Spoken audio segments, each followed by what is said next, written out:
Good morning, everyone. My name's Julian, and today I am continuing with our journey through Nehemiah. We're in Nehemiah chapter 4. So I'm going to read the passage, and I've got a bit of a reflection on that for us, kindly provided by Fee, and then we will have a time of prayer afterwards. And so here we go. Nehemiah chapter 4. When Sanballat heard that we were rebuilding the wall, he became angry and was greatly incensed. Remember, of course, he is a local governor in a faraway province, 55 days travel from Susa. So he's in a backwater of empire, as it were.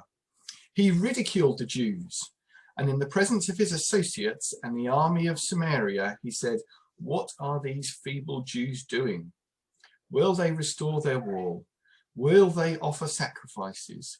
Will they finish in a day? Can they bring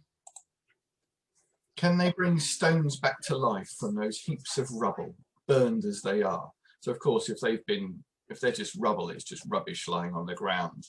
And if they're burned, then potentially damaged as well and possibly prone to fracture. So it's not very good. Tobiah, the Amorite, who was at his side, said, "What are they building? If even a fox climbed up on it, he would break down their wall of stones." Now, if I was having an extension built and the prospect of a fox standing on top of it would bring it down, I'd be pretty cross with the builder. So that's pretty much casting aspersions on the quality of building, isn't it? And so Nehemiah says, "Hear us, O our God, for we are despised. Turn their insults back on their own heads. Give them over as plunder in a land of captivity. Do not cover up their guilt or blot out their sins from your sight, for they have thrown insults in the face of the builders." Sounds pretty much like one of David's Psalms, doesn't it? And I'll leave that as an exercise to you later. So we rebuilt the wall till all of it reached half its height, which is a pretty good achievement, but still not all the way. For the people worked with all their heart, so they have passion behind it as well. It's not just a working hard. But when Sanballat, Tobiah, the Arabs, the Ammonites, and the men of Ashdod, which is essentially all the groups from around Jerusalem, heard that the repairs to Jerusalem's walls had gone ahead and the gaps were being closed, they were very, very angry. Because there's a whole new people group suddenly appeared, and they've got a letter from Artaxerxes protecting them, and they're allowed to rebuild their city. They plotted together to come and fight against Jerusalem and stir up trouble against it.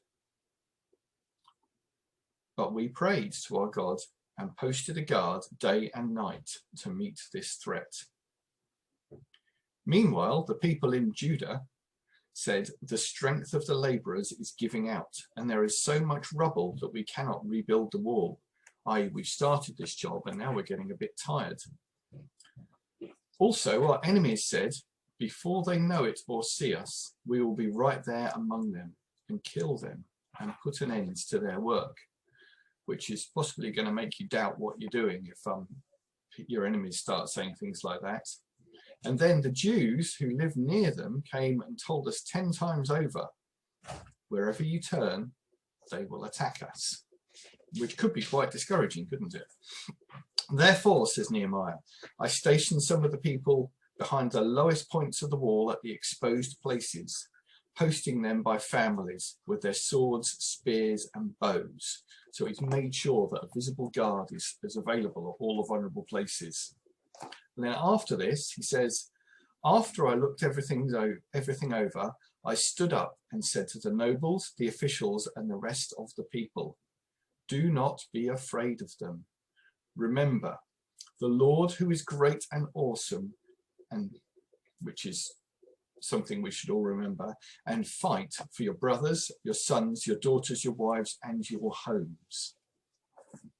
So there's a lot of action in there. There's a lot of all sorts of things going on, and here's some reflections on it. So Sanballat and Tobiah, they don't actually have the authority to stop the work on the walls. You know, they're local governors. Possibly their nose has been put out of joint because Nehemiah has turned up to rebuild the walls with a letter, but they don't have the authority to stop it because Nehemiah's got the king's protection. So what they're doing is they're standing and they're offering discouragement. They're generally just casting mud around, making people feel discouraged, bad, and ready to give up. This is the same as all believers who are set free by God, because we have that protection, but we can be discouraged. And when we're discouraged, we're not as useful as at what we're doing, be that through work or at church or as parents or spouses or whatever we're planning to do. So if we're discouraged, we're set back, and that makes us less useful. So discouragement is a very powerful thing that we need to recognize.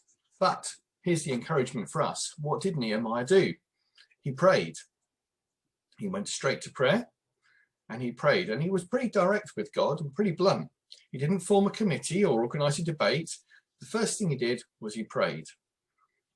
Pardon me. So Nehemiah asked God to do the battle for him, and he depended on God for all of the things that were coming. So he said, you know, you can do this. So Nehemiah's anger comes out in his prayers, and we sometimes do the same. And we do get disappointed and cheated, but we can take it all to God. Because if we're angry, God's going to know why, because he knows things before we ask them. But at the same time, it's all about being real, isn't it? And if you are angry and discouraged, talk to God about it, and he will help you deal with it. So here we go. God answers their prayers and gives them focus. Nehemiah just says, we built the walls. You know, they put their hearts into it, as we read, and they're passionately building these walls. There's a bit of a tone of defiance there, even though the people around us are discouraging us and not offering any help at all. We continue to build walls. So in the same way for us, if we have a right to boldly declare what we are doing in Jesus' name, and with his strength and blessing, we will be able to continue. So Nehemiah asked God to take care of his enemies,